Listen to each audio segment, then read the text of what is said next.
Hi అండి, నమస్తే. Welcome back to our channel Bharati Hindi academy 999. Last వీడియోలో మనం ప్రేమ్చందోత్తర్ హిందీ ఉపన్యాస్ నుండి మనోవైజ్ఞానిక ఉపన్యాస్, సామ్యవాది ఉపన్యాస్, ఐతిహాసిక ఉపన్యాస్ అండ్ ఆంచలిక ఉపన్యాస్, ఈ 4 టైప్స్ ఆఫ్ ఉపన్యాస్ గురించి కంప్లీట్ ఇన్ఫర్మేషన్ తెలుసుకున్నాం కదా. ఈరోజు మనం ప్రయోగవాది ఉపన్యాస్ గురించి చెప్పుకుందాం. ఓకేనా? ప్రయోగవాది ఉపన్యాస్ 5th వన్ వచ్చేసి ప్రయోగవాది ఉపన్యాస్. హిందీ ఉపన్యాస్ కా నవీనతం ధారా హై. ఇక్కడి నుంచి హిందీ ఉపన్యాసం ఒక కొత్త పద్ధతిలో, ఒక కొత్త విధానంలో రాయడం ప్రారంభమైందనమాట. మొదటి ఉపన్యాసకార్ धर्मवीर भारती जी. धर्मवीर भारती जी इनके उपन्यास हैं गुनाहों का देवता, सूरज का 7वां घोड़ा. ఇంకోసారి చూద్దామా? धर्मवीर भारती के उपन्यास हैं गुनाहों का देवता, सूरज का 7वां घोड़ा. नेक्स्ट उपन्यास लेखिका मन्नू भंडारी जी. मन्नू भंडारी जी इनके उपन्यास हैं आपका बेटी.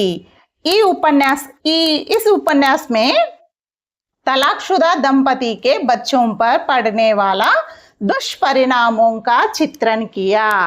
ఈ రచనలో మన్ను భండారి గారు విడాకులు తీసుకున్న దంపతుల యొక్క పిల్లలపై ఎలాంటి దుష్పరిణామాలు పడతాయి, వాళ్ళు ఎలాంటి ప్రాబ్లమ్స్ ఫేస్ చేస్తారు అన్న దాని గురించి వివరించారనమాట. నెక్స్ట్ ఉపన్యాస్ ఏక్ ఇంచ్ కా ముస్కాన్. ఏక్ ఇంచ్ కా ముస్కాన్. నెక్స్ట్ మహాభోజ్.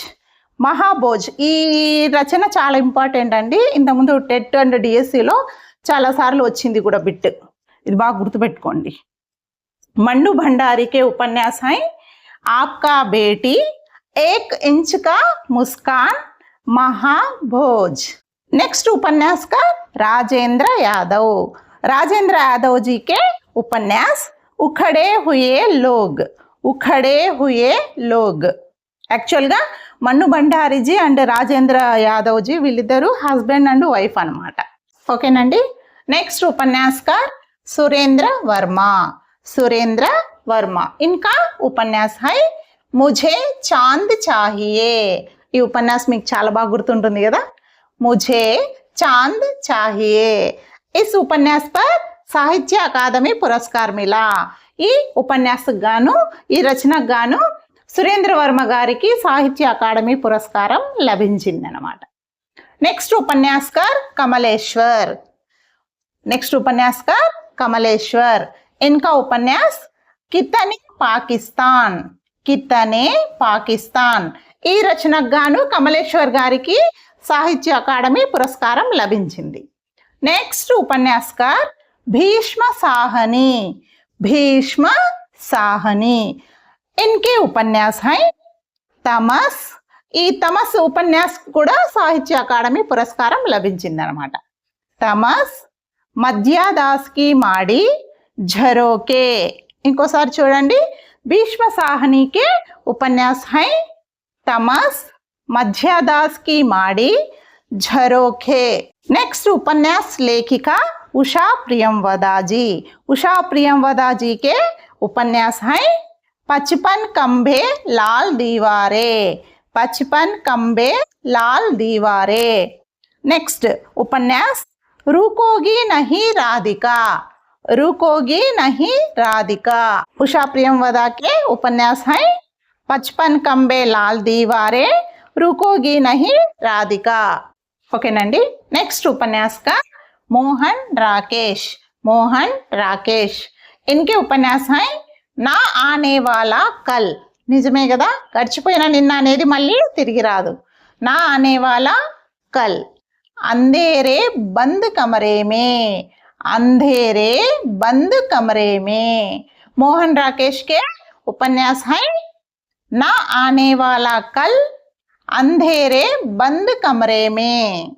नेक्स्ट उपन्यासकार अमरकांत. नेक्स्ट उपन्यासकार अमरकांत इनका उपन्यास इन्ही हथियारों से. इन्ही हथियारों से. చాలా బాగుంది కదా. మళ్ళీ చూడండి. అమర్కాంత్ కా ఉపన్యాస్ హై ఇన్హి హతియారోన్సే. ఓకేనండి. ఒక ఇంపార్టెంట్ నోట్ చూడండి. శ్రీలాల్ శుక్ల్, మీకు గుర్తున్నారా శ్రీలాల్ శుక్ల్ గారు? మనము లాస్ట్ వీడియోలో ఆంచలిక ఉపన్యాసంలో చెప్పుకున్నాం కదా, ఆయన అనమాట. श्रीलाल शुक्ल और अमरकांत को संयुक्त रूप में सन 2011 में भारतीय ज्ञानपीठ पुरस्कार प्राप्त हुआ. శ్రీలాల్ శుక్ల్ గారికి మరియు అమర్కాంత్ గారికి ఇద్దరికి కలిపి సంయుక్తంగా జ్ఞాన్పీఠ్ పురస్కారము లభించింది. ఎప్పుడు? 2011లో లభించిందనమాట. ఓకేనండి. ఇలాంటి అవార్డ్స్ వచ్చిన రచనలన్నీ మీరు ఒకే దగ్గర రాసుకోండి. జ్ఞాన్పీఠ్ కానీ, వ్యాస్ సమ్మాన్ అవార్డు కానీ, సాహిత్య అకాడమీ అవార్డు కానీ, అన్ని అవార్డ్స్ని ఒకే బుక్లో రాసుకోవడానికి ట్రై చేయండి. అవార్డు ఏ రచనకు వచ్చింది, రచనాకారు ఎవరు, ఏ సంవత్సరంలో వచ్చింది, ఇలా అన్నీ ఒకే దగ్గర ఉంటే మీకు చదువుకోవడానికి కానీ తర్వాత ఎగ్జామ్కి ముందు మీరు రివిజన్ చేసుకోవడానికి కూడా చాలా ఈజీగా ఉంటుంది. ఓకేనండి. ఇక్కడితో మనం ఉపన్యాస టాపిక్ కంప్లీట్ చేసుకున్నాం. నెక్స్ట్ వీడియోలో మనం గద్య విధాయ నుంచి ఇంకో టాపిక్ స్టార్ట్ చేసుకుందాం. ఈ వీడియో మీకు నచ్చినట్లయితే ఖచ్చితంగా లైక్ చేసి సబ్స్క్రైబ్ చేసుకోండి. మీ ఫ్రెండ్స్ ఎవరైనా హిందీ పండిట్స్ ఉంటే ఖచ్చితంగా షేర్ చేయండి. అండ్ బాగా చదవండి, ఖచ్చితంగా సక్సెస్ అవుతారు. All the best. Thank you so much.